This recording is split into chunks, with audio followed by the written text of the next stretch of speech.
Hi, I'm Amanda, and welcome to Self. On this podcast, I share ideas, experiences, and have conversations to explore the self. By developing our own self awareness, we can better show up for ourselves and those around us, and hopefully all live happier and healthier lives. Today's episode is about the stories that we tell ourselves, the narratives that we hang on to and cling on to, and how that shapes the way that we live and the way that we see the world.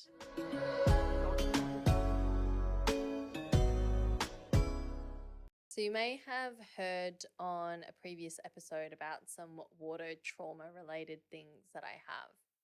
So, I actually made a decision to get some coaching from someone who's really well known in freediving. Her name is Sarah Campbell. She's amazing. Shout out to Sarah. And she's a Kundalini yoga teacher. She's a former world record holder. She's been in freediving for a long time and she's a fantastic coach.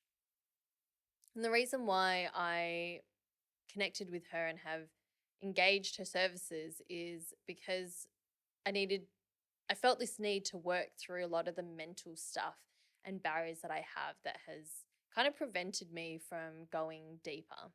I have a couple of, recently in the past few years, like a few different PB dives, but I am limited by equalization. And I don't want to get into too deep about boring freediving stuff because I know that most of you aren't freedivers. Um, but yeah, it's really a mental block as much as there's the physical manifestation of a block, like the fact that I can't equalize the pressure, although that seems like it's just a physical thing. It's not that I lack the skill of equalization because I have it there. Something that affects equalization is our relaxation. So if there's tension hanging on in different places, that prevents it. And so I know within myself that really it's more of a mental block than anything. And what I was telling myself was that, well, of course it's there. It's because I'm afraid of the water. And when I started speaking with Sarah, I said to her, I've grown up kind of with two different feelings about the water. On the one hand, I really love it. I love being in the water. I grew up in Perth. I was at the beach a lot. It's the place that I would go to relax and calm myself. There were times when I was really stressed in exam periods in year 12, and I would ask my parents to drive me to the beach, and I'd just get in the water at night and just float there. And the water's been a place where I feel at home and feel really safe. And then on the other hand, I've had these traumatic experiences where I felt really afraid and I have felt unsafe. And so we, kind of start going into these experiences that I've had in the past. And ultimately, what I realized and what I learned from her in this kind of one call that we had was I was attaching this meaning and I'd been attaching these stories to events that happened, and I've been hanging on to them for most of my life. So the first experience, and I can't remember if I shared this, I think I did in the podcast about when I had a panic attack in the water. But my earliest memory in water is when I was with my auntie who was teaching me how to swim. And I was kicking, she was holding me under my belly, hands under me, and I said to her, please don't let go. And she said she wouldn't. And then I'm swimming and she pulls her hands away and I sink. And so the story that I attached there, the narrative, the meaning that I gave to that experience, obviously as a little 5-year-old was, well, I'm not safe. I'm not safe here in the water because I sank. I got water up my nose. I was coughing and spitting out water. I started crying a bit. I was scared. So you have little me with all these being overwhelmed with these different feelings and sensations and this fear. And that itself was a, little traumatic experience. And then I have these other moments that happened later in life where my dad dragged me out to the deep end of a pool and I was kicking and screaming and I didn't want to be there, and he left me there and told me to swim back. And again, that was another terrifying moment where I felt like I wasn't in control, that I didn't know what I was doing, that I didn't know how to swim, I was unsafe, I was terrified. And as an adult now who knows how to swim, who is a free diver, who loves being in the water, who is very self sufficient when she's in the water, I was still hanging on to these stories. I was still hanging on to the meaning that I'd given to these experiences. Now, if you look at that experience, that little story of me as a 5-year-old, well, of course I sank because I didn't know how to swim. It didn't mean, though, and it doesn't mean that the water is an unsafe place. I sank because I didn't know how to swim and my auntie withdrew her hands. That's the actual truth. The thing that I've attached to that, though, all the meaning that I've given to it, all the power that I've given that story, though, has been that I don't know what I'm doing, that I'm unsafe, the water's not a good place. With the experience of my dad dragging me into the deep end, well, of course I was scared. Someone was pulling me into a space that I didn't want to be in, that I was asking not to be in. My dad was crossing my boundaries, so I had every reason to be upset. And the truth is, though, I swam out of that. I did know how to swim at that point, and I managed to get back, and I was safe. I was okay, even if that's not what felt true in my body at that time. And you skip forward to me now, and the water is a place that I love being in. I have, you have, we all have this natural ability to hold our breath and to be at depth. We have something called the mammalian dive reflex. And again, or mammalian dive response. I'm not going to get into into the theory of freediving, but we naturally have this incredible ability in us to freedive. And that's a truth that exists. That's something that's real. What's been happening for me, and I think I've actually kind of cracked through it, is that I was attaching this story, I was attaching meaning. And as a result, I was clinging on to this and allowing the story to have all the power. I was hanging on to the fact that, oh, I'm Amanda who is afraid of the water.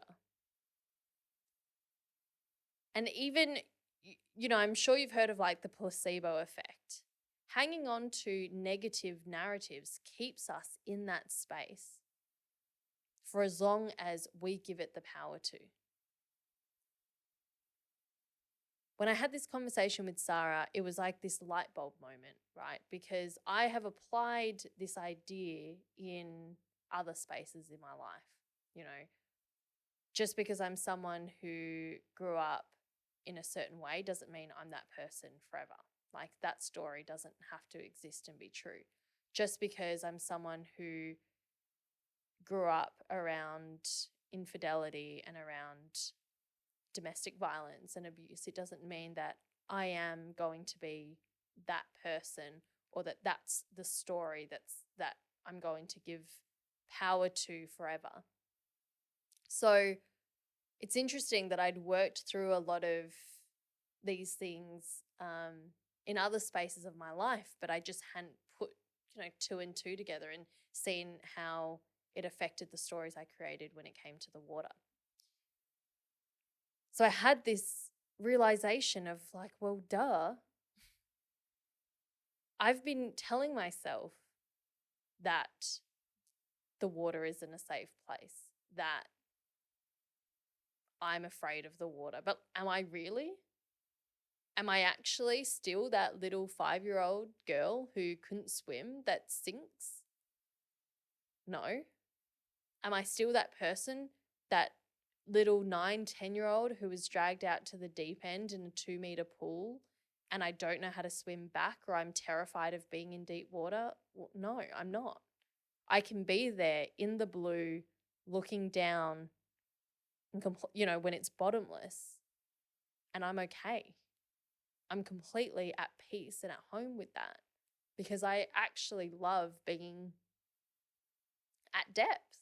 I really do enjoy it. I love being in the water. I love feeling the water hugging me when I'm alone and I'm down at, 30 something, 40 something meters, and I feel like there's nothing and no one else around me and it's just me in the water. I love that feeling. That's real. The truth within my body is that it has a natural ability to free dive, that it knows what it's doing and I don't even have to think about things. The stuff that takes place automatically the moment I begin holding my breath, or the moment I'm exposed to pressure as I go down deeper, all those things happen. Those things are real. Those things are true. But these stories, these narratives I've been hanging on to, they're not. It's just something that I've been holding on to and attaching to myself and giving meaning to it. And that has significantly impacted me. And just by having kind of this switch, this realization of I don't need to hang on to this, has meant that I've empowered myself to go, well, these things don't have to mean anything. They're just experiences that have happened. And I'm able to create new experiences with myself in the water. I'm able to create new feelings of safety in the water. I'm able to rewire my experiences in the water and what impact that has for me. So this has been something that I'm working through in real time at the moment, actually. I got back in the water a few days ago and I had 2 sessions. And in both of them, I went back to pretty much nearly my PB. And I felt different being in the water. And it was incredible because I felt far more relaxed. I felt like I could trust myself, my body more, to do what I know it can do, what it has done for me, what it's been doing for me every time I'm freediving.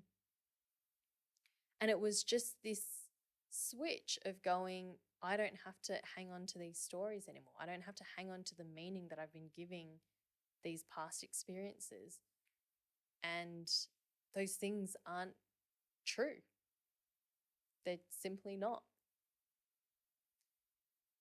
And without kind of diving deeply into trauma, because that's not where I wanted to take this episode today, what I encourage you to do, if you're listening to this and you're thinking, hey, what do I give stories to? What I challenge for you is, if there are certain stories that you might be hanging on to, I want to ask you, and for you to ask yourself, what stories have I created? What meaning have I been giving to certain experiences, to certain things that have happened to me? And how has that affected the way that I then live? How does that affect the way that I show up for myself? How does it affect the way that I show up for others? I think when we're able to look at these stories that we attach to experiences, when we look at the meaning and we can understand, oh, that's what I've been doing all this time, we're able to consciously change and redirect the way that we behave, the way that we think. We're able to let go of that and to stop giving that story power. And instead, we're able to actually take that back and go, okay, that's something that has happened in the past. That's not something that has to happen in the future. the way that I had previously applied this is in relationships, right? Like, just because my dad cheated, the story I'd hung on to for a long time was, well, because my dad cheated, it means every man that I'm with is also going to cheat. Or just because my dad was violent, it means that every man that I'm with is going to be violent. They were stories that I hung on to, that I worked through to let go of. And what it meant was then I could be in relationships without, even if a tiny part of me might still fear that. Maybe there's still that little anxious part that, can sometimes be triggered or can sometimes feel like, oh crap, is that what's happening? For the most part, letting go of that story that I hung on to for a long time empowered me to be able to choose partners, choose my partner now very wisely, but also see them truly as they are, to see people as they are and not through the lens of a story I'm projecting onto them. That for me was like a really big shift and change in my relationship, right? Like not having this story, not putting power to this story and then letting it affect my relationships, affect the way that I would see my partners, the way that I would expect them to treat me, or even then being able to accept that mistreatment because it's just confirming that story to be true and going, see, I told you so. That's transformed and shifted that so much. And in the same way now, applying that to my diving, being able to go, I don't have to hang on to that story anymore, allows me just to accept whatever experience I have in the water now as it is. So yeah, my challenge, my question for you is, what stories have you been hanging on to? And maybe you haven't. Amazing. Good on you. Genuinely, like, I think it's a fantastic way to navigate and journey through life if you're able to not hang on to these narratives. But I think for most of us, perhaps we have been clinging on to some kind of meaning that we then project and put onto other situations, onto other people, onto other experiences, or whether that's something that's holding us back from trying or taking risks or doing other things because we've been giving these stories all the power this whole time. So I'd like for you to think about that. Ask yourself what meaning you've been giving to certain experiences or stories in the past. And my challenge for you is to let go of that and to understand that they are just stories that we make up, that we are giving some kind of meaning to, and that they aren't true. That's not to say the experience isn't true. Yeah, that's a different thing between this happened to you. That's not me saying that these things didn't happen or that it wasn't valid for you to feel the way that you felt at the time or the way that you might feel about it now. It's not that. It's the additional narrative, the meaning that we ultimately gave it, the lens in which we then turn to see ourselves, or the lens in which we're now seeing others through this story. And I'd like to hear from you if this is something that you are experiencing, that you're challenging yourself with, how it has shifted for you to be able to let go of this, and how hopefully it's been something very positive in your life and positively impacted your relationship with yourself and your relationship with those around you. Or in my case, my relationship with nature, and definitely my relationship with myself as well. So that's it for today's episode. Thank you so much for tuning in. You can listen to this podcast anywhere you get your podcast. You can watch it on YouTube. If you're on YouTube, please subscribe, like, comment, show love to the show. You can follow the show on Instagram. Oh my gosh, I'm fumbling all my words today. You can follow the show on Instagram at self_podcast. You can follow me on Instagram at Amanda Letran. That's Amanda Letran. I release episodes every Thursday. I will see you next week. Thanks. Bye.